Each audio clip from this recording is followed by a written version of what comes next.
नमस्कार दोस्तों, आप सुन रहे हैं आइकॉनिक डायरीज, जहां पर हर कहानी एक इंसान के अंदर छुपी तलाश को उजागर करती है। आज हम बात करने जा रहे हैं एक ऐसे नाम की जिसे पूरा देश जानता तो है, लेकिन शायद समझा कम लोगों ने ही है। राहुल गांधी, एक परिवार की विरासत का बोझ उठाता हुआ बेटा, एक नेता जो हार के बाद भी सवालों से भागा नहीं, और एक ऐसा इंसान जो सियासत के बीच इंसानियत को ढूंढता रहा। ये कहानी कुर्सी की नहीं, नजरिए की है, एक नए भारत की तलाश की। तो चलिए शुरू करते हैं आइकॉनिक डायरीज का पहला सफर। राहुल गांधी, एक नए भारत की तलाश।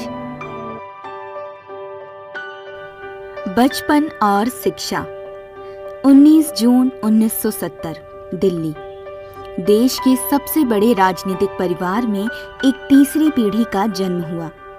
राहुल गांधी, उनके पिता राजीव गांधी, माता सोनिया गांधी, दादी इंदिरा गांधी और परदादा जवाहरलाल नेहरू, ये सभी नाम इतिहास के सुनहरे पन्नों में दर्ज हैं। राहुल का बचपन आम बच्चों की तरह नहीं था। उनके घर में शांत माहौल था, लेकिन हर कोना जिम्मेदारी और सुरक्षा की छाप से घिरा रहता।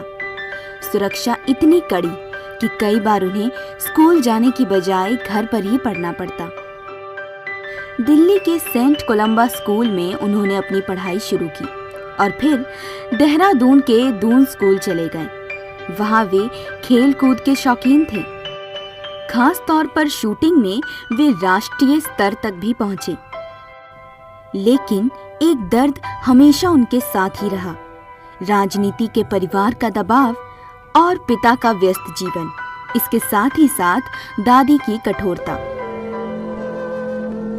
31 अक्टूबर 1984, इंदिरा गांधी की हत्या के बाद राहुल गांधी के घर में सन्नाटा छा गया। 14 साल के राहुल ने पहली बार समझा कि राजनीति सिर्फ ताकत का खेल नहीं, उसके साथ हमेशा ही खतरा और जिम्मेदारियां भी आती हैं। अगले ही दिन उनका स्कूल जाना बंद हो गया और सुरक्षा के कारणों के कारण उन्हें घर पर ही पढ़ाया जाने लगा। घर के हर कमरे में पुलिस थी, बाहर मीडिया की भीड़ और अंदर एक डर जो हमेशा ही उनके साथ रहा।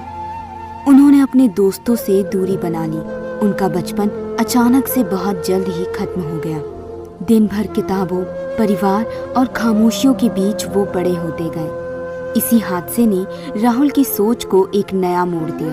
अब वे खुद को सिर्फ एक बड़े परिवार का वारिस नहीं, बल्कि एक जिम्मेदार इंसान बनाना चाहते थे। दबाव और अकेलेपन में उनमें सहनशीलता और आत्ममंथन की भावना पैदा हो गई। यही वो समय था जब राहुल ने निजी पहचान, शिक्षा और देश की सेवा के मायनों को गहराई से समझना शुरू किया। उनकी जिंदगी की दिशा अब बदल चुकी थी। अब उनके सपने और दर्द एक नए रूप में बड़े इरादों और सोच के साथ जन्म लेने लगे। जवानी और बदलता माहौल। राहुल खेलों में आगे रहे, इतिहास और राजनीति में भी रुचि दिखाई, लेकिन वे आम बच्चे की जैसी जिंदगी न जी सके। कॉलेज में प्रवेश लिया, लेकिन बाहर भी पहचान छुपाने के लिए उन्होंने अपना नाम बदलकर राहुल विंसी रखा। उनके व्यक्तित्व में हमेशा एक आत्ममंथन रहा। क्या वो परिवार के दबाव तले खुद को खो रहे हैं या एक नया रास्ता खोज रहे हैं? दादी के जाने के बाद पिता ने प्रधानमंत्री की जिम्मेदारी संभाली। घर में राजनीति फिर से लौट आई। राजनीति कभी उनके लिए रोमांच नहीं थी, ये तो सवालों की एक आग थी। 1991, राजीव गांधी की हत्या, जीवन की सबसे बड़ी चोट। 21 मई 1991 की रात तमिलनाडु के श्री पेरबंदूर में एक बम धमाके ने सब कुछ बदल दिया। राहुल गांधी के पिता राजीव गांधी अब इस दुनिया में नहीं रहे। दुख, अकेलापन और सुरक्षात्मक माहौल ने राहुल को सोचने पर मजबूर कर दिया। परिवार की दीवारें अब और भी ऊंची हो गई। वही बच्चा जो हर सुबह पिता से स्कूल के किस्से सुनता था, अब अपने भविष्य के बारे में अजनबी सा हो गया। राहुल ने कहा था, पिता की हत्या मेरे जीवन की सबसे बड़ी शिक्षा थी। मुझे माफ करना और आगे बढ़ना उसी ने सिखाया। उच्च शिक्षा और विदेश में अनुभव। पिता की मौत के बाद राहुल विदेश चले गए। उन्होंने फ्लोरिडा के रॉलिंस कॉलेज से अपनी स्नातक पूरी की। नाम बदलकर राहुल विंसी रखा ताकि कोई ये ना पहचान सके कि वो एक राजनीतिक परिवार से आते हैं। फिर ट्रिनिटी कॉलेज कैम्ब्रिज इंग्लैंड से उन्होंने अपना एमफिल किया। इसके बाद कुछ समय के लिए लंदन के एक कंसल्टिंग फर्म मॉनिटर ग्रुप में नौकरी की और फिर भारत लौटकर बैकअप्स के नाम से अपना स्टार्टअप शुरू किया।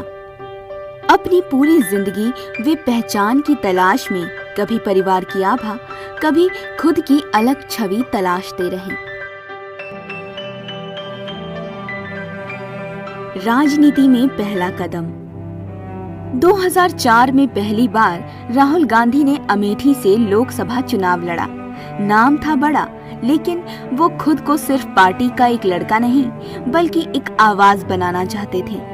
उन्होंने चुनाव जीते, लोगों का विश्वास मिला, लेकिन दिल्ली की गलियों में उनके लिए तालियों से ज्यादा सवालों की गूंज थी। उन्होंने युवाओं को जोड़ना शुरू किया, कांग्रेस पार्टी के युवा संगठनों को नया रूप दिया, ग्रामीण भारत के गहरे जुड़ाव की कोशिश की और वास्तविक समस्याओं को समझने का जज्बा रखा।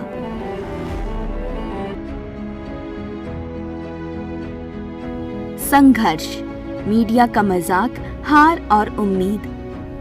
राहुल गांधी को इन सभी वर्षों में सिर्फ एक नेता के तौर पर नहीं बल्कि एक जिम्मेदार बेटे, भाई और एक विचारशील व्यक्ति। 19 में तीनों चुनावों में उनकी हार, मीडिया में तिरस्कार, आलोचना और उपहास के बावजूद भी राहुल गांधी ने कभी हार नहीं मानी।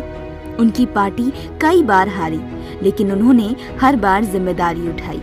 हार के बाद भी वे सतह से जुड़े रहे, गांव और शहर घूमते रहे, जनता की नब्ज को महसूस करते रहे।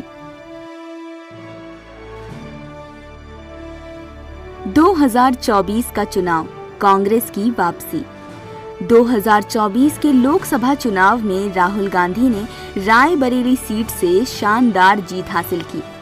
ये जीत कांग्रेस के लिए एक नई शुरुआत के तौर पर सामने आई। इसके साथ ही साथ लोगों के बीच में विपक्ष के नेता के लिए सम्मान और बढ़ गया। भारत जोड़ो यात्रा। 2022 में राहुल गांधी ने भारत जोड़ो यात्रा शुरू की।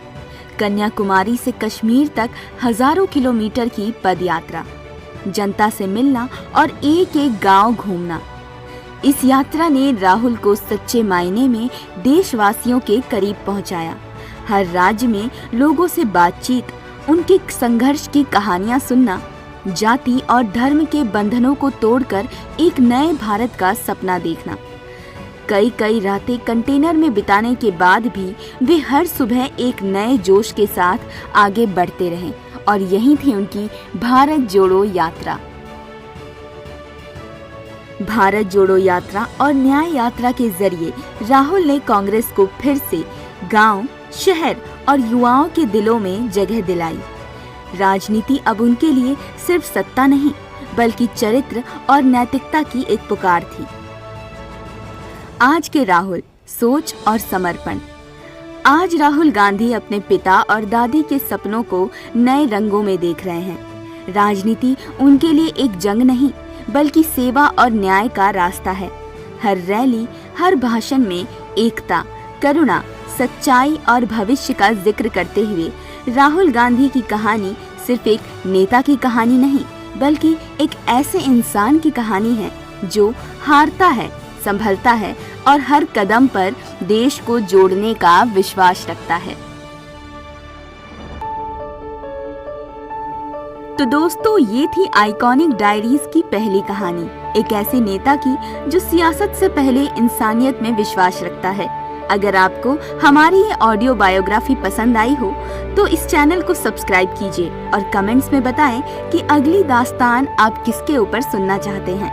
मैं स्नेहा पटेल आपसे विदा लेती हूँ। और मिलती हूँ आपसे जल्द ही आइकॉनिक डायरीज के नेक्स्ट एपिसोड में, जहाँ हर कहानी एक नए इरादे के साथ पहचान बन जाती है। तब तक के लिए हंसते रहिए और मुस्कुराते रहिए। धन्यवाद।